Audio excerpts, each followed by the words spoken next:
Okay, good morning, everyone. Welcome to the first ever Continuous Delivery Summit hosted by the Continuous Delivery Foundation. Yay!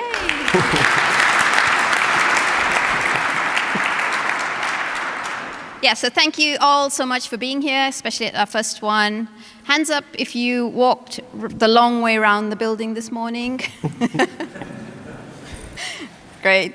Thank you for your effort, and I'm sure there's a few more still doing that, but we'll join them in as they come.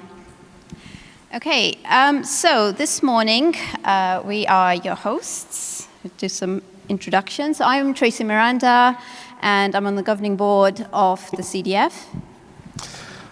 I'm Dan Lorenc. I'm a software engineer at Google. I started the Tecton project. I'm on the technical oversight committee for the CDF.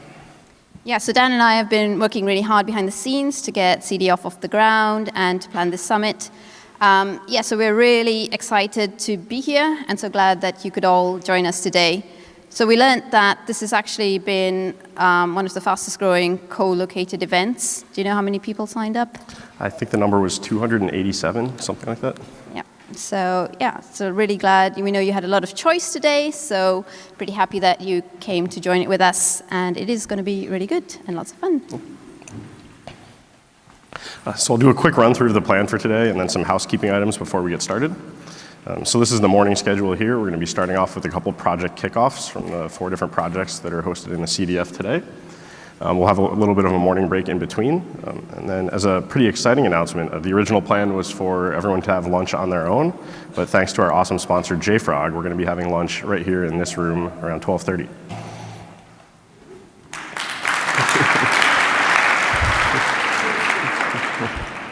And that's definitely good, so you don't have to wander off and get lost again. So everything will be wheeled into the back of this room. And then this afternoon, we're going to be splitting up into 2 different rooms, actually. So one of them will be here, and the other one is E1. Is that correct? Yeah, diagonally across that way. Yeah, and so there's 2 tracks going on this afternoon. One of them is a set of BOFs, or birds of a feather, with a couple different topics, which you can see here. And then the other one is a few more talks and panels. We'll be starting off with an end-user talk by Salesforce, and then a panel on the future of CI/CD with Kubernetes, and then finishing up with a series of lightning talks. So some final housekeeping items before we get started. This is the code of conduct here. I want to remind everyone to be excellent to each other. If you have any issues with the code of conduct, you can find it on the webpage or talk to one of the event staff. The BOFs going on this afternoon are meant to be sort of unconferencey and led by the community here. So if you're interested in helping moderate or run one of them, either send an email here to me or find us somewhere in person during lunch, and we can help get that planned out. And then finally, the lightning talks. The idea there is a series of 10-minute talks. You don't need slides. You don't really need anything prepared. We have a few signups already, but if you'd like to sign up for that, find one of us during lunch, and we'll get you added to the agenda as well. And then one more very important rule. I know a lot of us might have missed a television show yesterday flying here, so no spoilers, at least until tomorrow. Yeah, did anyone watch Game of Thrones? Right. Zip it. All right, so now we can get started talking about the Continuous Delivery Foundation and the Continuous Delivery Summit today. This is the Continuous Delivery Summit, so I think most people here have some idea of what continuous delivery means, but it's basically a software engineering approach in which teams produce software reliably, continuously, and quickly, with the goal being that your software can be released to production at any given time. The rise of microservices and cloud-native architectures has led to a proliferation in the number of environments. Teams before working on a monolithic code base and deploying a monolithic application only had one or a small number of environments they had to worry about delivering to. Today, teams have dozens of different code bases, and they're focusing on delivering to dozens of different environments. That makes continuous delivery both more important and more challenging. Yes, so we see continuous delivery as something that should be really natural to what you do, almost like using Git. Everybody should be doing it. And we've got a lot of research. So who here has read the Accelerate book by Nicole? I think you're going to hear a lot more about it at this conference, I'd bet. But yeah, Nicole Forsgren, Jez Humble, Gene Kim, they wrote the book on software delivery, and what the research said was there is no trade-off in terms of going fast versus breaking things. You can go fast and not break things. And I love that quote from Nicole, which says, software delivery is an exercise in continuous improvement. And year upon year, the best keep getting better. So, we've had continuous delivery for a long time. The book on it was written about 10 years ago. So the real question is, why do we need a foundation around it? Why do we all need to be gathered in this room? Really, why aren't we all already doing continuous delivery? And I think it sort of comes down to, three main reasons. So on the one hand, you've just got so many tools. If you look at the landscape of what CI/CD tools out there, there are so many different variants. And it isn't that we want one size fits all or one tool that could magically do everything. But it is challenging for users to figure out, which is the tool that works for my use case. And if I use that tool for that bit and this other tool for that bit, will they work together automatically? Or is it like an exercise left to the user to go figure out how to make things work together? So that's one of the big challenges, just the sheer number of tools and trying to understand how they work together. Even the concepts might be quite similar, but not actually be the same thing. The second challenge we see is, simply that the tech landscape is changing very, very dramatically. So I'm sure you're all here for KubeCon, so you're all familiar with the term, or maybe not, but cloud native is something that's come up in the last few years, and it just promises something completely different. We see a lot of teams are focused now on getting their code into microservices and running them on cloud native architectures. And this could mean things like, automatically scaling up or scaling down, scaling left, scaling right. But how do you do continuous delivery in that environment? What changes if you can have all the resources you want? Would you build every single pull request? How does it change? And how do you go about implementing those changes in your teams? And then we've barely, got to grips with cloud native, and then along comes another paradigm. So we've got, serverless emerging. How does continuous delivery change when it comes to the serverless landscape? There's all these things we have to contend with while we're still trying to figure out how do we just deliver stuff, how do we keep it reliable without breaking things, and just keep providing value to our users. And then the final reason is, simply that change is very, very hard. It's not simply a matter of taking tools and throwing it at it. You have to kind of change culture and you have to change mindset. And it involves kind of lots of people, and, people are hard, tools are easy. So I think, Dan and I had that experience ourselves when setting up the Continuous Delivery Foundation. So I came into it from the Jenkins and Jenkins X perspective. Those were two communities kind of looking to really grow. So everybody knows Jenkins, but if you look ahead to the next stage of growth, we were like, how do we get there? How do we make this something that can keep growing and evolving in a changing landscape? And then working with Dan was coming in from the Tecton side. And there they had this idea, they bought into the whole, can we standardize things? Can we make them work together? So it was really good to kind of meet people with shared mindset and start on this idea of, actually, if we got a lot of people together to solve continuous delivery, would that work? Would we be able to do something much bigger than any one of us could do it ourselves? So from there, we started talking to people and spoke to a lot of people, and over many, many months, and finally got to the point where we could say, actually, there's lots of people who buy into this idea that we should have something dedicated to continuous delivery. And we should have a neutral home where we can all come together and solve the problems in this space. So we launched back in, when was it? March.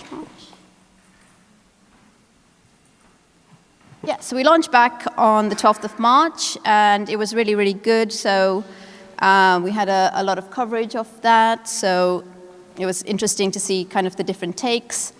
The new stack, well, like, can this foundation fix open source pipelines? I'm going to say yes, we can, but I'm going to need all your help to do it.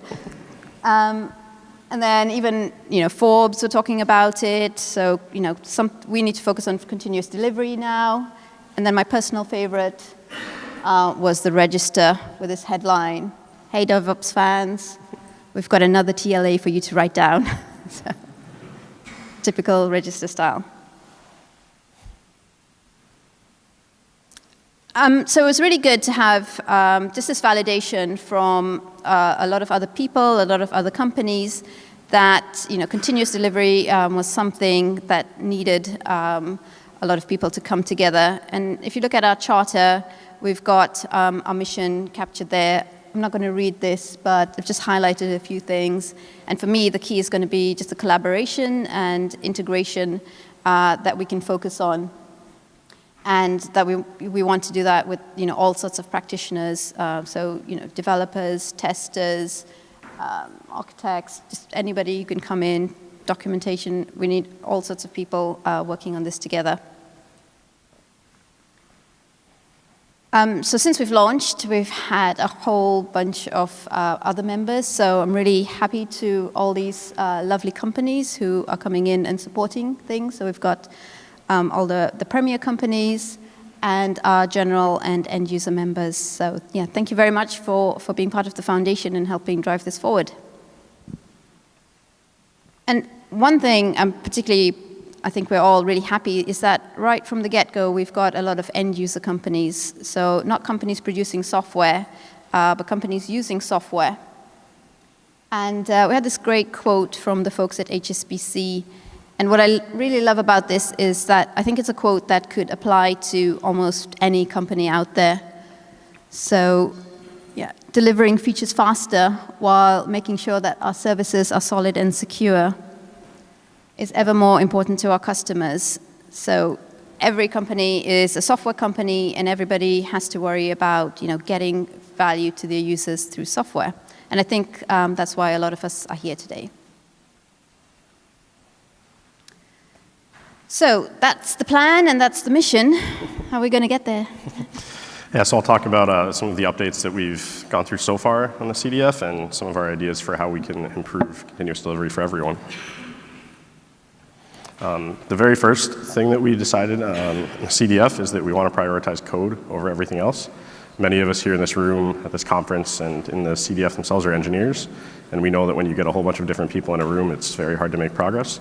And we know that code is what people use to solve real problems for real users. So we believe that code comes first here. And that's where we got started, with 4 initial projects in the CDF. We have Jenkins here. Jenkins should need no introduction. Raise your hand if you've used Jenkins at some point in your life. KK raised his hand. That's great. So we can skip that deep dive. Everybody here knows Jenkins. Jenkins X is a new CI/CD platform. Oh, no, Dan, you didn't say it right. Jenkins X, sorry, is a new CI/CD platform focused on delivering cloud-native applications to Kubernetes. We also have Spinnaker from Netflix. It's an open-source multi-cloud delivery tool focused on delivering software with high velocity and reliability. And then finally, Tekton, which is the project I work on. It's an effort to define and standardize Kubernetes native building blocks for CI/CD to help push continuous delivery forward and reduce fragmentation. Tekton pipelines run on Kubernetes, but are designed to be able to deliver software anywhere. So foundations like the CDF exist as a place where competitors, partners, vendors, and end users can all come together to collaborate in the open. The primary goal of the CDF in this regard is to reduce fragmentation, like Tracy said, across the super crowded ecosystem we have before. It's a pretty exciting time in software and in the delivery space with the rise of containers. We finally almost have a universal artifact that people can use to define and build and ship any type of software to any environment. So we can finally start to build and standardize higher level pieces for delivery on top of that. There are dozens of systems and tools and vendors focused on solving similar problems for users. But one of the biggest challenges is that everyone seems to use a slightly different set of terms that conflict in some cases and kind of are overloaded everywhere. Different vendors refer to things like workflows and tasks and pipelines and the same set of 4 or 5 different terms to represent a whole array of different actual principles underneath. So one of our first goals is to help reduce this and come up with a set of standard building blocks everyone can use. So I hope that we can work together in this foundation and in the community to help reduce this confusion by building up a set of standard APIs and frameworks and building blocks so that people don't have to keep reinventing the wheel and people can stop solving continuous delivery each time. Yes, so code first, but culture matters a lot. So you can't solve everything with tools, and then you need to get to a point where you can change culture, which is the real challenge. So when it comes to culture, I think there's no easy answers. We go back to that idea of just collaborating and working with lots of different practitioners. We have a few ideas about how this will work, but ultimately I think it's going to be a collective effort, and not just CDF. So we're here for this is a co-located event with KubeCon, which is part of the Cloud Native Computing Foundation. And we do often get asked, is CDF part of CNCF, or what's the relationship there? So CDF is a separate foundation, but we do want to work very closely with the CNCF. And a lot of the folks, for example, on our board are also on the CNCF board. So we expect to be collaborating not just as a community ourselves, but with all the other communities out there. And, borrowing ideas of what has worked well. So CNCF and Kubernetes has been the model for, large-scale collaboration. And there's a lot of good stuff we want to learn from there. And particularly things like special interest groups, I think would map really well to CDF. So we're thinking a lot about how would we have, let's say, industry vertical groups, CD for, let's say, the financial sector or any specific sector where the problems are unique in that space. And people want to come together to not only discuss those problems, but just share stories of how they've gone about making those changes inside their companies and the little things they've done to nudge people into changing behaviors and creating habits. And finally, the third thing is just going to be the biggest thing of all, community. So we have the saying in open source that the community is the capacity. And what that means is that there is no limit to the number of things we can do as a community. We're just getting started, but if people come in and they get involved, then that makes all the difference to the things we can achieve and the things we can push forward. How we're going to do that, I'm really happy to see all of you in this room today, and I encourage you to attend the talks, get involved with the Birds of Feather session, volunteer for a lightning talk, and most of all, just talk to each other. Just find out what people are working on, find people who are doing similar things, and let's all work together to make this happen. So yeah, we'd love if you have already joined us, whether you know it or not. You're now part of the community. So thanks, I hope you stick around and join all the sessions today. Anything else we're doing, John? So right now we're going to welcome up Leon from JFrog. They're our sponsor for today and the ones that are providing us with lunch. He's a developer advocate, and he's going to do a quick talk on JFrog.